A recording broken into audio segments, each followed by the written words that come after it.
Hi friends, ಇವತ್ತು ನಾವು ಈಸಿಯಾಗಿರೋ ಪುರಿ ಉಸ್ಲಿ ಹೆಂಗೆ ಮಾಡೋದಂತ ಹೇಳಿ ನೋಡೋಣ.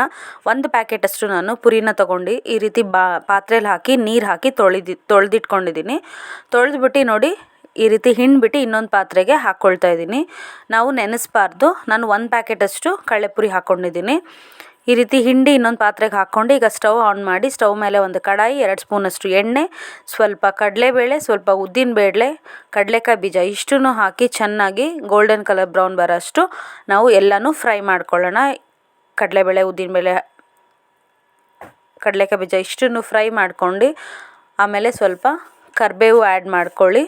ಹಸಿಮೆಣಸಿನ್ಕಾಯಿ ಒಂದು 5ರಿಂದ 6 ಹಾಕ್ಕೊಳ್ಳಿ. ನಾವು ಕಡಲೆಪುರಿ ನೆನೆಸಿದ ಮೇಲೆ ಜಾಸ್ತಿ ಅನಿಸುತ್ತೆ, ಬಟ್ಟು ಸ್ವಲ್ಪನೇ ಆಗೋದದು. ಸೊ ಅದರಿಂದ ನೀವು ಖಾರ ನೋಡ್ಕೊಂಡು ಆ್ಯಡ್ ಮಾಡ್ಕೊಳ್ಳಿ. ಇಷ್ಟನ್ನು ಹಾಕಿ ಚೆನ್ನಾಗಿ ಫ್ರೈ ಮಾಡ್ಕೊಳ್ಳಿ. ಇವಾಗ ನಾನು ಈರುಳ್ಳಿ ಕಟ್ ಮಾಡಿ ಇಟ್ಕೊಂಡಿರೋ 2 ಈರುಳ್ಳಿನ ಆ್ಯಡ್ ಮಾಡ್ತಾಯಿದ್ದೀನಿ. ಈರುಳ್ಳಿ ಚೆನ್ನಾಗಿ ಫ್ರೈ ಆಗಬೇಕು. ಅದ್ರ ಜೊತೆಗೇ ನಾನು ರುಚಿಗೆ ತಕ್ಕಷ್ಟು ಉಪ್ಪು ಕೂಡ ಆ್ಯಡ್ ಮಾಡ್ತಾಯಿದ್ದೀನಿ. ಉಪ್ಪು ಎಷ್ಟು ಬೇಕೋ ಅಷ್ಟು ಆ್ಯಡ್ ಮಾಡ್ಕೊಳ್ಳಿ. ಫ್ರೈ ಮಾಡ್ಕೊಳ್ಳಿ. ಫ್ರೈ ಆದಮೇಲೆ ಸ್ವಲ್ಪ ಅರಿಶಿನ ಪುಡಿ ಆ್ಯಡ್ ಮಾಡ್ತಾಯಿದ್ದೀನಿ. ಆಮೇಲೆ ಕಡಲೆಪುರಿಗೆ ನಾನು ನೆನೆಸಿ ಒಂದು ಪಾತ್ರೆಯಲ್ಲಿ ಹಾಕಿಟ್ಟಿದ್ನಲ್ಲ, ಅಂದರೆ ಹಿಂಡ್ಬಿಟ್ಟು ಅದಕ್ಕೆ ನಾನು ಕಾಯಿ ತುರಿ ಮತ್ತು ಕೊತ್ತಂಬರಿ ಸೊಪ್ಪನ್ನ ಆ್ಯಡ್ ಮಾಡಿದ್ದೀನಿ. ಅದು ಲಾಸ್ಟಿಗೆ ಕೂಡ ಆ್ಯಡ್ ಮಾಡ್ಬೋದು. ನಾನು ಒಟ್ಟಿಗೆ ಇವಾಗಲೇ ಹಾಕಿದ್ದೀನಿ. ಅದಷ್ಟನ್ನು ಮಿಕ್ಸ್ ಮಾಡಿಬಿಟ್ಟು ಇವಾಗ ನಾನು ಹಾಕಿ ಫ್ರೈ ಮಾಡ್ತಾಯಿದ್ದೀನಿ.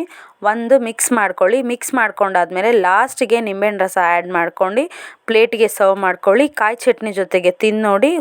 ಪುರಿ ಉಸ್ಲಿ ಸೂಪರಾಗಿರುತ್ತೆ. ನೀವು ಇದೇ ರೀತಿ ಒಮ್ಮೆ ಟ್ರೈ ಮಾಡಿ ಫ್ರೆಂಡ್ಸ್. Thank you.